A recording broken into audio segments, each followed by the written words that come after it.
Welcome to Shreyansh Academy. This is Professor Meena Ludeshi Dedia. In this video, I am covering AS16 in a very quick manner. Let us start. Tell me, what is the name of AS16? Borrowing cost.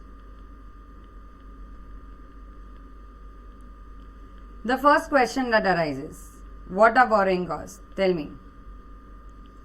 When in class I often ask this question, students normally answer interest. Hey, that is an example of borrowing cost. Can I say borrowing cost is cost of borrowing? And examples are interest. Yes, you are correct there. Any other example? Students normally tell me dividend also. So I am writing dividend. Premium on redemption of preference shares. Loan processing charges.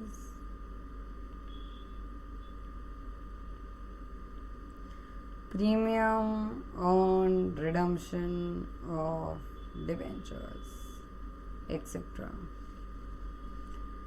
Now, two of these examples are incorrect. Tell me which one.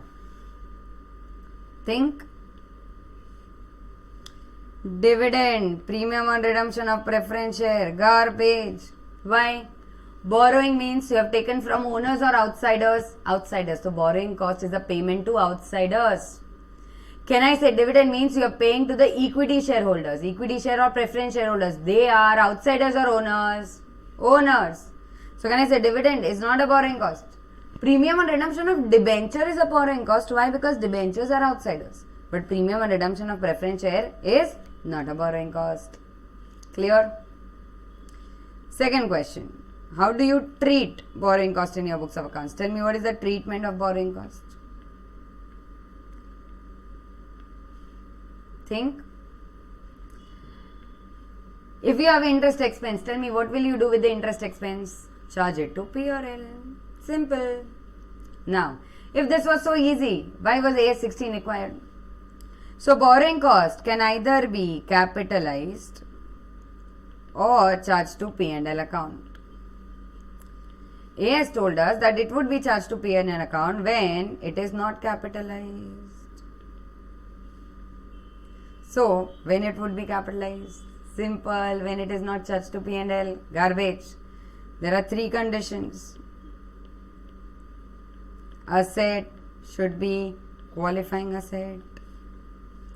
Cost should be borrowing cost. And there should be an active development in qualifying asset. What do you mean by active development? The construction should be going on right now.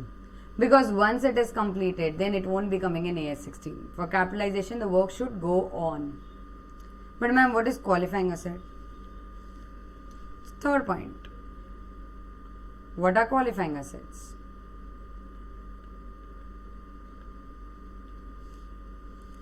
Any asset that will take substantial period of time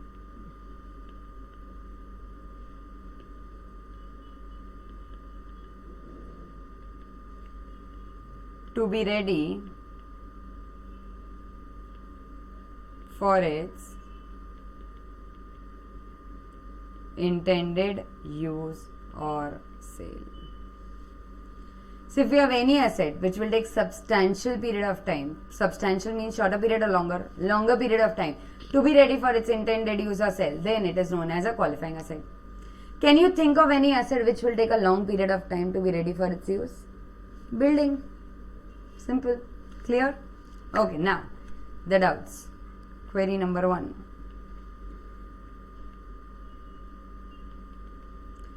What is substantial period? Ma'am, longer period. Define it. What period is longer period for you?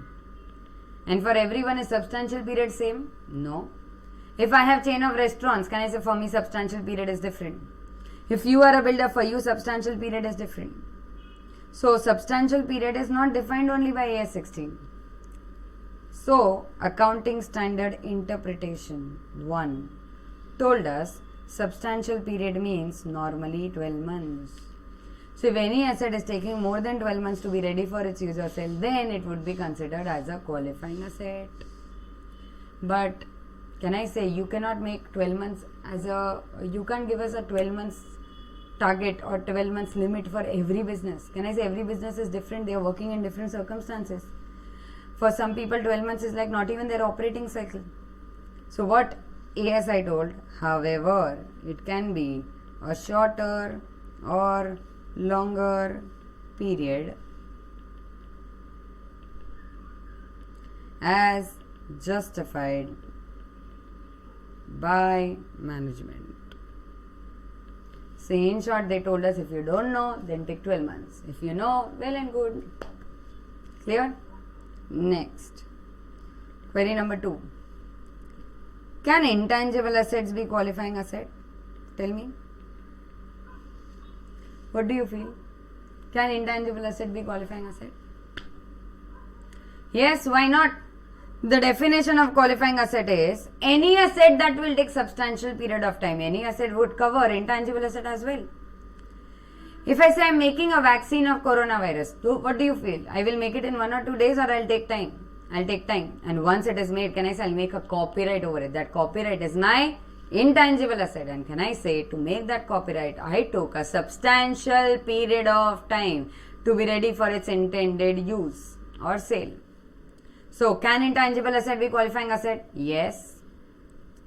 Query number 3. Can inventories be qualifying asset? No, ma'am. Inventory current asset. So, it would be made. No, so not a qualifying asset, right? No, it can be qualifying asset sometimes. When? Look, vineyards. Sula Vineyards. You must have heard about that company, right? It's near Nagpur. They are selling what? Wine. Tell me, wine would be made in 1 or 2 days, or it will take time for fermentation? Take time. Look, grape juice, you know grape juice. You made grape juice today, you had it today itself. Tell me, what is it? Grape juice. You made grape juice today, you kept it aside and you are having it after 10 years. What is it? Wine. Older it is, expensive it is. Not better it is. We are not drinking here. Hey, older it is, expensive it is. So can I say, your inventory for Sula Vineyards is wine. And it is taking substantial period of time to be ready for its sale. So is it a qualifying asset? Yes. Not always, sometimes. Query number 4. Can investments be qualifying asset? Tell me, what do you feel? No. Normally, what's your problem? I'll tell you, when I say investment, you think about investment in shares only. Can I say investment can be in property also? And it can be others. If it is in shares or debentures, then I can say it is not a qualifying asset. But if it is in a property, then I have to check. What I have to check? Whether it is taking substantial period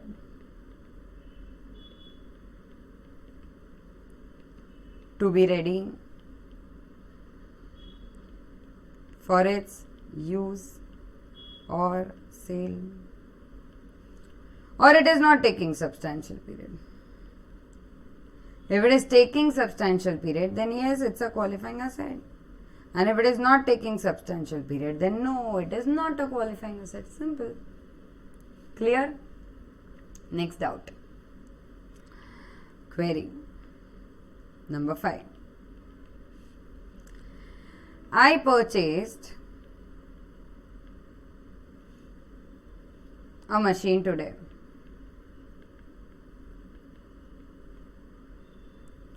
Which I will install after 2 years. So you have a machine today, but you would be installing it after 2 years. Tell me, is it a qualifying asset? No, because we have to see ready for its use and not put to use. Query number 6. Late payment, advance payment, considered means what? I'll give you a list of assets. You just tell me whether they are qualifying asset, yes or no. Okay? Flyover. Yes. I'm making a whole railway station. Yes. I'm making a whole airport. Yes. Nano car. Some said yes. Some people said yes. Arey, I'm not making nano car. Nano car would be made by Tata only. Okay. Do you think they are making only one nano car a year? No. Then tell me, is nano a qualifying asset, not a qualifying asset? Not a qualifying asset. AC. No. Okay, what if I say I purchased AC today, but I would be making payment of this AC after 1 year or 2 years? No. Because just because you're making a late payment, it won't make the asset as a qualifying asset. Achha, what if I say I made the payment for AC today and I got the AC after 2 years? Still no. Advance payment ignored, late payment ignored. It is not affecting the manufacturing time of that particular asset. So late payment ignored, advance payment ignored. So this was definition of qualifying asset.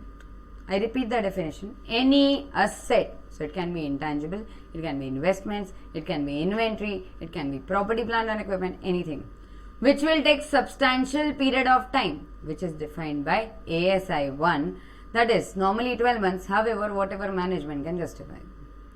To be ready for its intended use or sale. Ready for use and not put to use. Simple? Understood? Okay. Now, there are 3 terms that you have to understand. Capitalization, suspension, and this is the 4th point of index, cessation.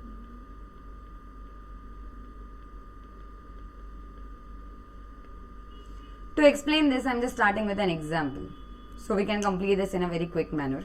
For theory, you got to refer the module. There is a qualifying asset, there is some borrowing cost, and there is an active development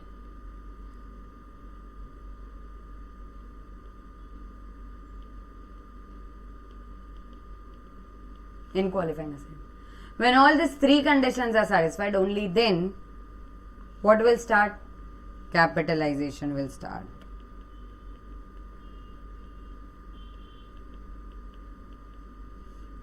So, in January, if I say I got an idea to construct a building. In February, for same, I have taken a loan. And in March, construction started. Now tell me, idea of constructing a building. Building would be made in 1 or 2 days? No, I am not Bob the Builder, right? So can I say it would take substantial period of time. So is building a qualifying asset, yes or no? Yes. Just because of the idea, do I have to pay any borrowing cost? No. Is there any active development in qualifying asset right now? No. Will I capitalize any interest? No. So now tell me, interest from January to February will be capitalized or charged to P&L? P&L, right? Garbage, there's no borrowing cost only. February. Tell me, is there any qualifying asset? Yes. Is there any borrowing cost now? Yes. Is there any development in the qualifying asset? No. So tell me, capitalization or charge to P&L? Charge to P&L. So this interest will go to P&L. Clear? Okay. Construction started. Now tell me, is there any qualifying asset? Yes. Borrowing cost? Yes. Active development? Yes. So now tell me, capitalize or charge to P&L? Capitalize. This is known as commencement of capitalization. In March, the capitalization has commenced. Can I say from March to April, interest will be capitalized, that is charged to P&L? No, capitalized to asset. Continuing the example, in April, before that I'll just write down that from March till April, interest is capitalized, that is to asset. In April, what happened, I'll tell you. There's an earthquake. In May, work commenced.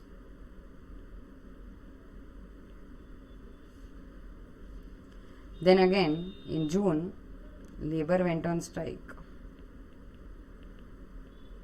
And in July, labor started the work.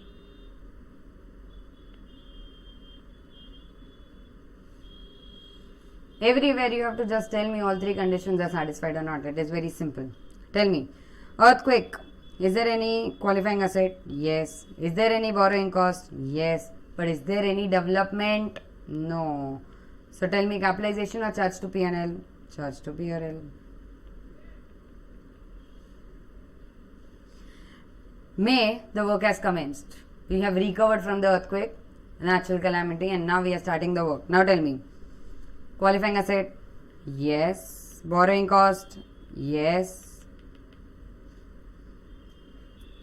We have the qualifying asset, we have the borrowing cost. Tell me, is there any active development? Obviously, yes. Why? Array, work has started. So, can I say development in the qualifying asset has started? So, qualifying asset, borrowing cost, active development. So, capitalization started. So, can I say over here, asset. You understood? Labor went on strike. Now, tell me, qualifying asset? Yes. Borrowing cost? Yes. But development there or gone? Gone again. So tell me, capitalization or charge to PRL? Charge to PRL.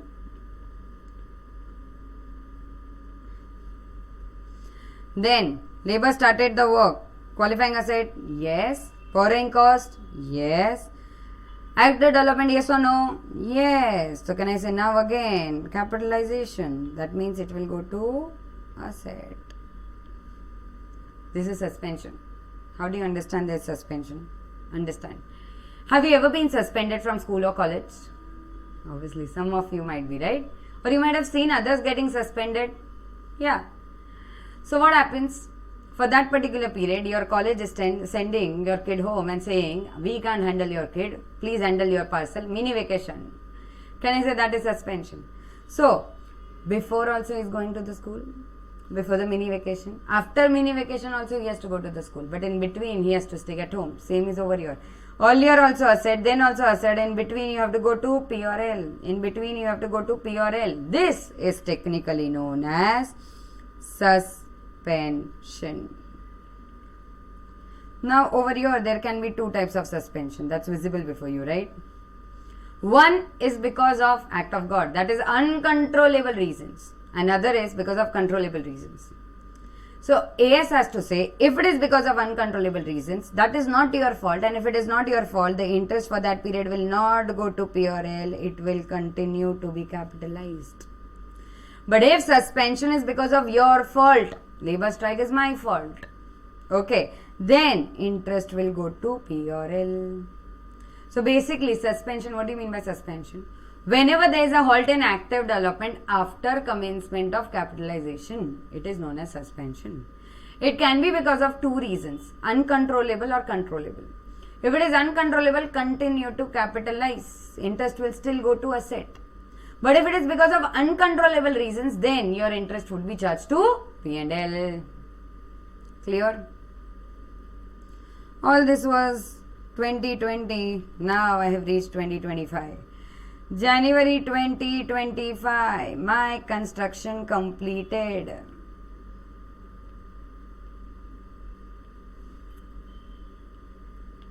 If my construction is completed, tell me, do I have any qualifying asset? No. Why? Asset is completed now. Either it is AS10, property, plant and equipment, or it is AS2, inventory, or it is AS13, investments, or AS26, intangible asset. Understood? So it is not a qualifying asset now. Borrowing cost, still there. I have never said that loans are repaid. Active development, no active development. Can I say now no capitalization? Rather, this is a point after which there won't be a capitalization ever. So this point is technically known as cessation. So what is cessation? Cessation basically means that the asset, the qualifying asset is ready for its intended use or sale. So this was capitalization, suspension and cessation. Let us go to the next point. Types of borrowings.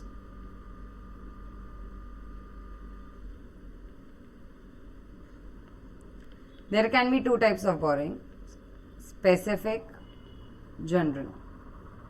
I'll just write an example only, you will understand what is specific and what is general.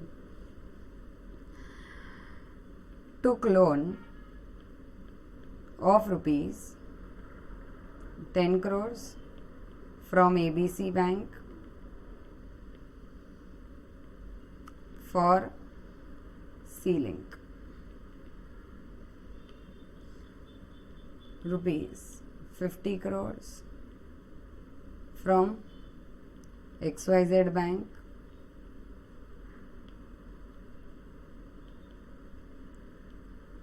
for building construction.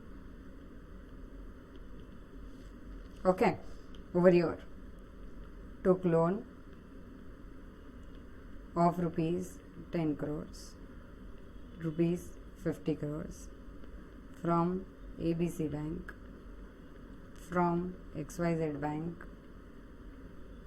for building construction, C-Link construction, or for working capital also. Can I say, if I explain this, then it is your insult. If I've taken a loan and I'm using it for specific purpose, it is known as specific borrowing. But if I've taken a loan and I'm using it for general purpose, I'm using it generally, overall in the business, then it is known as general borrowing. Clear? The last point to wind up with is capitalization rate. So AS has to say, if it is a specific borrowing, then use actual interest rate. Means, in the last example, I have taken a loan of 10 crores from ABC Bank. If I say 10% for C-Link, so can I say C-Link would be, there would be capitalization in C-Link of interest by 10%. General borrowing. Over there I had taken two loans. One is of 10 crores, other is of 50 crores. One was at 10%, other was at 15%. And I was utilizing it in building, C-Link, working capital. Now tell me, who should get 10%, who should get 15%? Nothing. Everyone will get a weighted average rate. So this was AS16. Stay tuned, subscribe to our channel to get more videos on accounting standards and Ind AS. Thank you.